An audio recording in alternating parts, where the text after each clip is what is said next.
Grabe ang ganda dito sa sa lugar. Para lang tayong nasa Korea mga hagala. Gusto ko ipakita sa inyo yung lugar ha. Kagabi habang ako'y naglalakad pa uwi sa pabalik, papunta pala sa transient house na aking inupahan. Walking distance lang siya away from Burnham Park. Tapos alam nyo ba, share ko lang kwento ha. Meron akong pinapalo na YouTube. Na Facebook page. Ang pangalan niya ay if Iski Vlog. Siya, South Korean na nakatira siya ng Pilipinas for 8 years kaya natuto siya mag-Tagalog. Tapos dahil sa kanya, ang dami kong natututunan tungkol sa South Korea, no, mga kultura nila, kung bakit ganun sila kalinis, bakit ganun sila ka particular sa mga hygiene, bakit sila ganun ka particular sa buhay, lalo sa aspeto ng pera, yung gano'n, no? So, ang dami ko natutunan sa kanya. Tapos, every time na siya ay nagva-vlog, lagi niyang, ang pagva-vlog niya is parang ako din, no? Habang nagva-vlog, naglalakad. Tapos, pinapakita ay yung mga daan, mga tao. Pinakaiba nga lang namin, isa kanya is storytelling, life story, storytelling. Tapos, yung, ang video ay kalsada, no? Ulitin ko. Parehas kami ng estilo na ang makikita ho rin sa aming vlog ay mga kalsada, mga tao, mga gusali, mga bus, ganun. Parehas kami nun. Ang pinagkaiba lang namin is topic. Ang topic niya is storytelling sa kanyang buhay, paano siya napuntang Pilipinas at buhay niya sa South Korea at pinagkaiba ng Pilipino at Pilipino at Koreano. Pinagkaiba ng Pilipinas at Korea. Tapos, yun ang pinagkaiba sa akin kasi topic about economy, di ba? About places, lugar, kultura ng mga kung saan ako napunta ng lugar, di ba? Ganda ng mga location, mga gusali, mga high-rise buildings, shopping malls. So, yan yung mga topic ko. Sa kanya naman is yun nga, differences, no, comparison between Korean and Philippines. So, yun. Isa yun sa pinagkaiba namin, topic, no? Tapos, ang pangalawang pinagkaiba namin ay sa kanya dubbing. Oo, voice over ba? Sa akin naman ay hindi, actual, on the spot. Ngayon ito, impromptu, no? So, anything goes under the sun, mapag-usapan, gano'n, no? So, kagabi, habang ako naglalakad nga papunta sa sa transient house na inupahan ko, which is walking distance away from Burnham Park lang siya. So, naglalakad ako sa gatong lugar na napapansin ko, parang Korea lang talaga yung datingan. Parang may pagkakahawig siya sa kanilang lugar sa South Korea na malinis ang daan, wala kang makikitang basura. May mga basura, for example, ganyan kasi hindi naman kasi ito Davao ang Baguio na meron silang smoking ban or diba? Strictly prohibited ang paninigarilyo sa mga publikong lugar, which is isa na yun ng mga daanan. So sa kanila doon sa Korea, wala kang makikitang tain ng aso, which is ganun din dito, wala kang makikitang basura. Although may vlog din siya minsan na may mga makikita kang basura sa gilid ng ng daanan kasi yun yung basura ng nakatira sa bahay para prepare siya para kunin ng basurahan ng garbage truck. So same with Philippines. Basta nasabi ko na ang ganda pala nitong Baguio. Kasi para talaga siya South Korea. Hawig, no? Tapos malamig din, siyempre. Ang pinagkaibangan din sa struktura din ang bahay, no? Pero yung tinutukoy ko yung daan. Tapos dito mas marami sasakyan kumpara dun sa kanyang mga vlog. So gusto niyo makita ito yun, no? Ipakita ko sa iyo yung vlog niya ha, para malaman nyo na yung sinasabi ko kung saan ang galing. Bakit ko na-anticipate or parang na-anticipate or parang na-imagine or parang na-compare or parang parang naihahambing, ganun, naihahalin tulad ang Baguio sa South Korea. Kasi yun lang naman ang vlog na nakita ko. Tapos ang kanya-kanyang nilalakaran parang may pababa, pataas, patarik, pababa, no? Tapos mga bahay-bahay, ang pinakaiba lang talaga sa mga struktura ng mga bahay doon, wala silang yero na gaya nito sa atin dito sa Baguio. Yung mga bahay doon is konkreto, maganda, iba yung struktura. Hanapin natin ha, pakita ko sa inyo. Pero yung mga ganyan wala yan doon masyadong naglalakad, no, konti lang. So yun, no, nahirapan na mga hagala na buksan yung yung Facebook para maipakita ko sana sa inyo yung kanyang video. So yan, ganyan ang spelling, if Iski Vlog, no? Isa siyang Koreano na nakatira sa Pilipinas for 8 years and ngayon ay nasa South Korea na siya ulit. Tapos yun nga, marami ako natutunan sa kanya about culture, no? na bakit pala ganun sila kalinis sa katawan, bakit wala kang makikitang Koreano na may putok, may amoy, bakit sila may mga nagpapakamatay dahil sa sobrang stress, bakit sila nade-depress, ano ang source, di ba? Bakit meron pa rin kahit pa sa sobrang yaman ng lugar nila, kahit napakaganda ng programa ng gobyerno nila tungkol sa mga homeless, pero still meron pa rin makikitang homeless, no? So ang dami, ilan lang yun sa mga natututunan ko sa kanya. Not a fan of Korea, pero siyempre dahil nga sa mga napapanood natin palabas, although hindi ako nanonood talaga ng palabas ng South Korea, kasi once na makapanood ka sa South Korea ng mga movies, talagang mahuhook ka, no? So wala ka nang ibang choice kundi tapusin kasi ang ganda ng plot ng storya kasi nila, magaling silang gumawa ng basta in short, very perfectionist ang Korea sa lahat ng bagay, no? Perfect sila. Sa sobrang perfect, maraming nagpapakamatay kasi grabe yung pressure. Anyway, so ito mga hagala, naglalakad tayo dito sa may Baguio City, no? Ngayon pala ay Sunday. So, November 12 dapat. Ngayon yung dito sa Baguio, sa mga hindi nakakalam, just in case lang naman, may sa mga nanonood diyan, baka hindi niyo pa napuntahan yung Baguio City. Gusto ko ipaalam sa inyo na ang pinaka-hype na days dito ng adventure nyo ay ang Linggo sana. Kasi Linggo talaga, kasi yun yung araw kung saan isasarado yung Session Road, no? Kahabaan ng Session Road mula sa Upper Session Road hanggang sa Lower Session Road. So saan ba yung Upper Session Road? So doon po yun sa may SM Baguio, tapos ang Lower Session Road dulo nun ay sa may intersection sa Magsaysay and Corner Harrison Road. So kapag kalinggo, doon yung makikita yung napakadaming mga tao, maraming turista na naglalakad sa Session Road. Tapos may mga buskers, no, samot-sari, may mga tumutugtog. Tara tayo. May mga tumutugtog, may mga nagsasayaw, may mga nagdo-drawing, murals ba tawag dyan, yung sa simento, sa mga dingding, bahay, pader, no. Mga ganun, basta marami. May mga yung si Green Lantern, dyan din makikita. Green Lantern ba yung Green Man? Oo. Si Tito Noel. Basta marami ditong mga libangan kapag ka Sunday. Ito palang lugar na to, nung ako nagpunta dito sa Baguio, like nitong taon lang din na to. Kasi this year na, pangalawang beses ko na itong akyat dito sa Baguio. So nung huli, ay, nilakad ko pa dito, nilakad hanggang doon, sa dulo. Tapos ikot doon. So, wala lang, gusto ko lang talaga mag city strolling. So for today's video, city strolling siya. Hindi talaga siya city strolling kasi itong lugar na to hindi naman talaga sakop ng, I don't know kung part ba to ng Poblacion District or ng pinaka-downtown area. So shoutout dyan sa mga taga-Baguio na nakapanood na ito. Let me know in the comment box, no? Kung ito ba ay sakop siya ng downtown or city proper ng Baguio. So yun, lalakarin na ito papuntang Burnham Park. So ang time check tayo is alas 5:04. Wala nang araw kaya medyo makulimlim na. Tsaka malayo-layo pa pala to, no? 7-Eleven, Mount Crest Hotel yung ating landmark. 'Di ba ang ganda lang dito maglakad. Malinis. Presko yung hangin, siyempre. Ayan yung mga tanawin dyan, oh.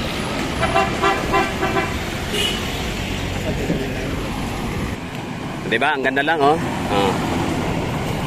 Tarik, akyat, baba. So, para talaga siyang sa vlog ni SK Vlog sa South Korea. Akyat, baba ang daan. 7-Eleven. Tara, try natin tumawid.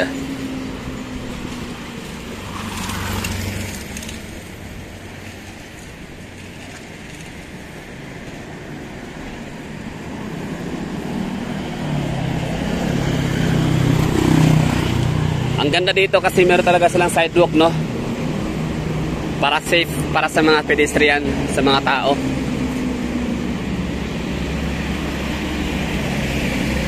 Mundo ko'y gagaan.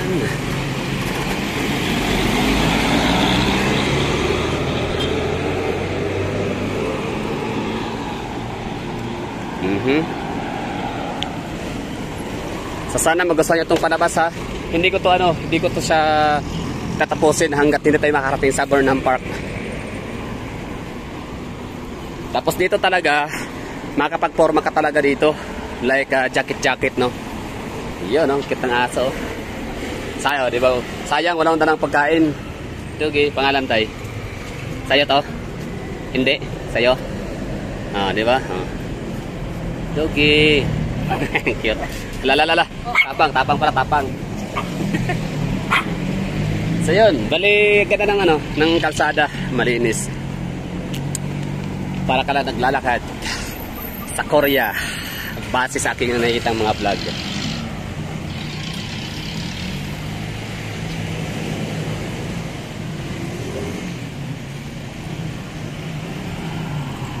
Alam niyo naman pag ako yung namamasyal, naglalakad, di ba? Kahit saan ako pupunta, kita lang ako hindi ako nagja-jacket.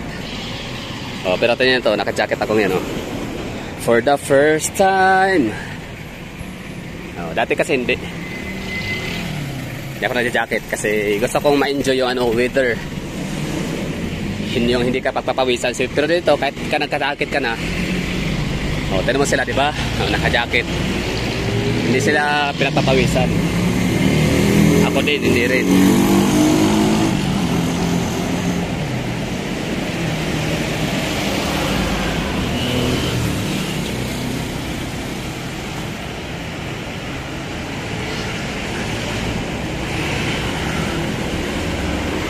Basta lang ha, enjoy nyo lang ang video.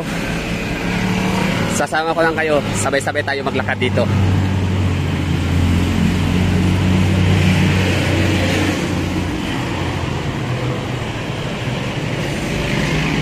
Yung sabi ng may-ari ng staycation, mag-taxi kayo pagkababa nyo sa may SM sa Solid North.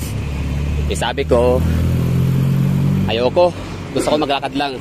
Kasi nung sinabi niya na malapit lang naman sa Burnham Park, walking distance, like mga 500 meter. Ayos hiningal din ng konti.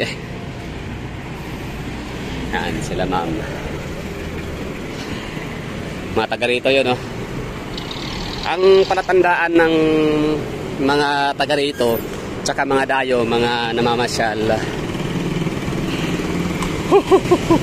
sa pormahan, no? Kaya ng bata, normal lang yan mga ganyan, sa damit. Sasabihin ko kung sino yung mga tingin ko ay taga rito. Ayan, taga rito yan, si kuya. Kaya sila taga rito lang dito. Okay, ito yung Mount Chris Hotel na aking landmark papunta sa aking tinuluyan na transient house vacation. Yun, mga taga rito lang sila. Ayan, mga dayo yan. Welcome to Baguio. para TikTokers yun, si Martin Pujas, yung Indian. Welcome to Baguio sila. Tapos dyan sa unahan, may dyan kung meron tayong Camp Katitipan, merong kampo dyan, pero di ko alam kung anong nakalimutan ko na yung kampo na pangalan. Basta may camp dyan. Camp. Or City Camp yata. Not sure. So, atay tayo na tumawid. Ayan, sila kuya. Taga rito lang si kuya, no, kasi sanay siyang tumawid.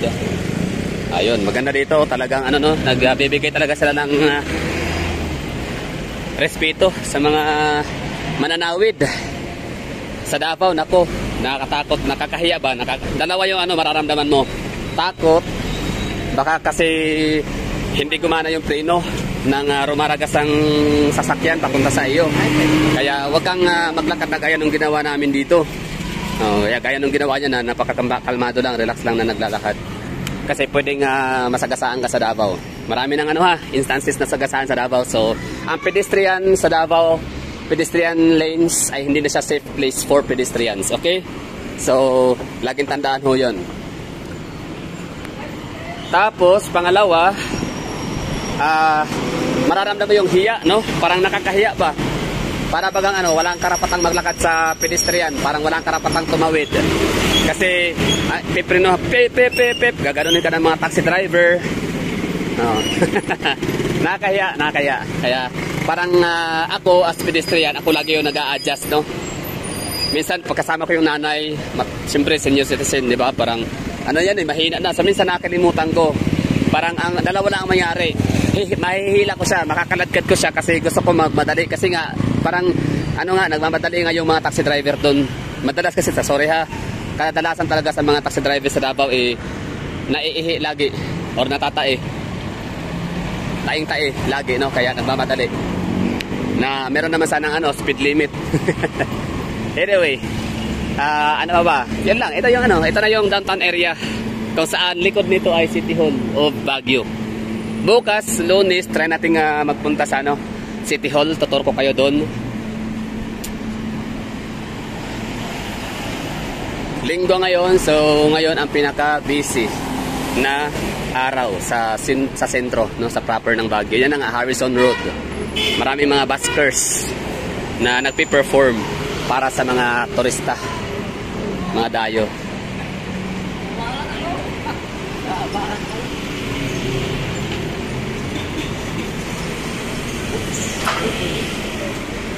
Ayan na Burnham Park na yan na area, pero gusto ko dito tayo sa may Rizal Park.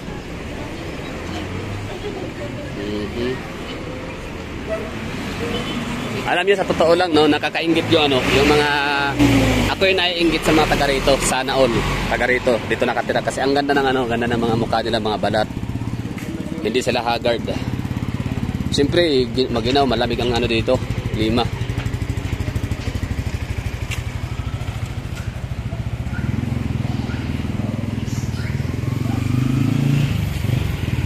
Ito naman ay anong hotel to dito? Anong hotel to, sir? Paragon Hotel and Suites Fortune. Oh, ito, hindi na siya hitsurang Korea kasi may makikita ka ng mga jeep. Doon sa nilalakaran natin kanina, so doon lang ako makapagsabi na hawig siya sa Korea. Yung lugar kasi walang masyadong tao. Walang mga jeep na dumadaan. Walang mga, tapos yung taxi ang gaganda, no? Mga talaga, mga MPV, di ba? MPV, yung MPV, EUV, SUV, POG, and sedan. So MPV yung mga 2.0 liter, 2.8 something na Toyota. So ito na yun, City Hall. Asan yung City Hall? Yan, yan, taas Rizal Park.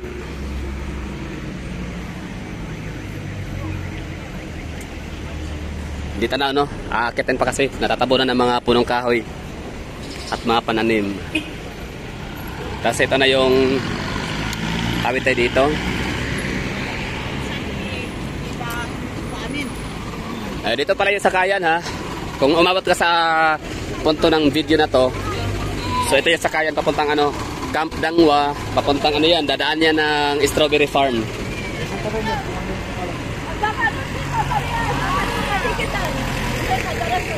I don't know, hindi pala, doon pala sa kabila.